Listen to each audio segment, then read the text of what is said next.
Welcome to this exam review session of our explainer. Today, we're putting on our academic hats for an absolute masterclass. We're going to completely deconstruct one of the most powerful economic concepts of the modern era. The one that explains exactly why certain businesses become these insurmountable giants, while others, even with incredible products, just kind of fade away.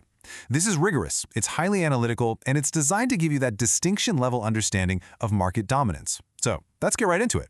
To really set the stage for why this theory matters in the real world, I want you to consider this number, 50%. Paystack, a Nigerian fintech startup, processed over half of all online transactions in Nigeria before it even hit its 4th birthday. At the time, they were surrounded by literally dozens of competitors in the exact same country selling to the exact same customers. Yet Paystack pulled away so fast and so decisively that Stripe acquired them for a staggering 200 billion naira. Now, that wasn't just luck, and it wasn't even necessarily about having the quote-unquote best product. It was pure structural economics at play. Okay, so here's our syllabus for today's explainer. We've got 5 key areas. First, theoretical foundations. Second, empirical evidence looking at Interswitch. Third, quantitative proof through cost structures. Fourth, submarket strategy using Paystack. And finally, we'll wrap up with a final exam breakdown. All right, let's kick things off with Section 1, Theoretical Foundations, Understanding the Engines of Dominance. So before 1979, the prevailing academic thought was classical trade theory. This basically argued that success was all based on natural endowments. Nigeria exports crude because it has oil. Ghana exports cocoa because of its soil. You win by doing what you're naturally best at. But honestly, that just couldn't explain why developed nations traded similar goods, right? Like Germany and France trading cars back and forth. Well, enter Paul Krugman. His new trade theory completely flipped the script. He proposed that permanent advantages don't just come from what you're naturally given. They come from timing and they come from volume. It's really all about who gets there first and who builds scale. There are 2 absolute core engines driving Krugman's theory. The first is economies of scale. This is the harsh mathematical reality that as your production volume increases, your average cost per unit dramatically decreases. Think about Indomie noodles. It's a brand that's basically dominated the Nigerian market for 4 decades. The fixed costs, like factory rent, machinery, management salaries, those stay exactly the same. But when you spread those fixed costs over 100 million packets of noodles instead of, say, just 1 million, each individual packet costs way less to make. This cost advantage starts to compound, and it creates this massive economic moat that becomes incredibly difficult for any smaller competitor to cross. And that brings us to the second engine, first mover advantage. Now, this isn't just some corporate buzzword. It is an insurmountable structural barrier. Let's actually step away from the textbook for a second. Think about the famous Balagoon fabric market in Lagos. The trader who opened their stall first in a particular corner, well, they got the best spot. They built a rock-solid reputation, secured customer loyalty, and suppliers went to them first. Other traders naturally clustered around them, bringing even more foot traffic to that specific area. By the time a new trader tried to set up on that exact same corner, it was just too late. The first mover had already locked in advantages that money alone couldn't easily replicate. So let's see how this actually builds into real corporate success with Section 2, Empirical Evidence, Interswitch, the original first mover. You can see Krugman's theory perfectly modeled right here in Nigeria's business history. Back in 2002, Mitchell Elegbe recognized a massive problem.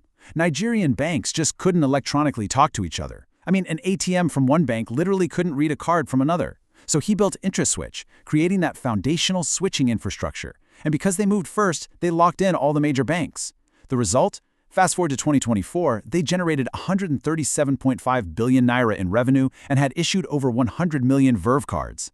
Every single fintech that came after them, even giants like Flutterwave and Paystack, had to pay to use Interswitch's rails. The first mover was essentially collecting rent from all the latecomers. Now let's put on our examiner hats and get entirely objective here. We're moving to Section 3, Quantitative Proof, the mathematical moat.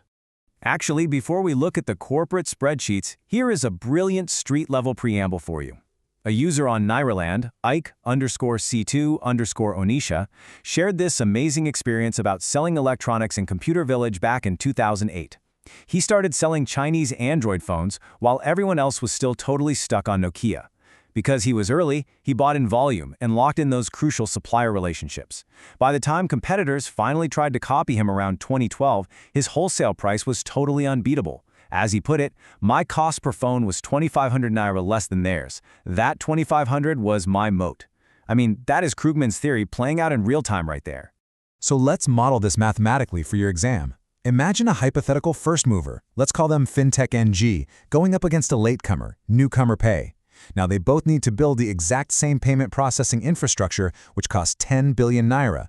But because FinTech NG moved first, they're processing 500 million annual transactions.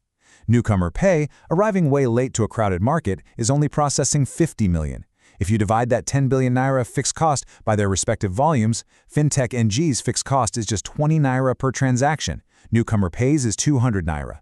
Think about that. It is the exact same underlying technology, but it literally costs 10 times more per transaction for the latecomer.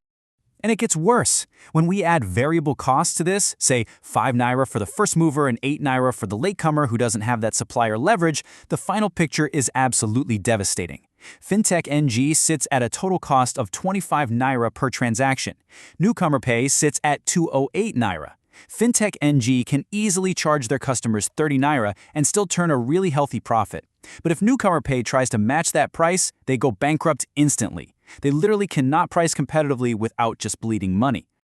So, the absolutely crucial takeaway here is this. Krugman identified a structural trap. Being a latecomer in a market with high fixed cost is not just some temporary disadvantage. It's not something you can magically fix simply by working harder or hiring better managers. No, it is a strict mathematical impossibility to compete on price when the first mover has already captured the volume and translated that volume into an unmatchable cost advantage. Which brings up a great question. If the trap is purely mathematical, how does anyone new ever win? Let's get into Section 4, Submarket Strategy, Paystack Finding the Unclaimed Corner.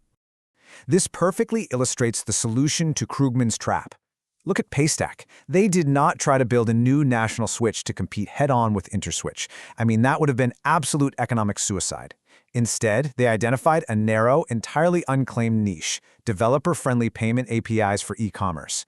Nobody had built scale there yet. By focusing entirely on that one specific submarket, Paystack became the first mover in that exact space. They built their own scale, they lowered their own unit costs within that niche, and they completely dominated it. And of course, that led directly to their 200 billion naira acquisition by Stripe.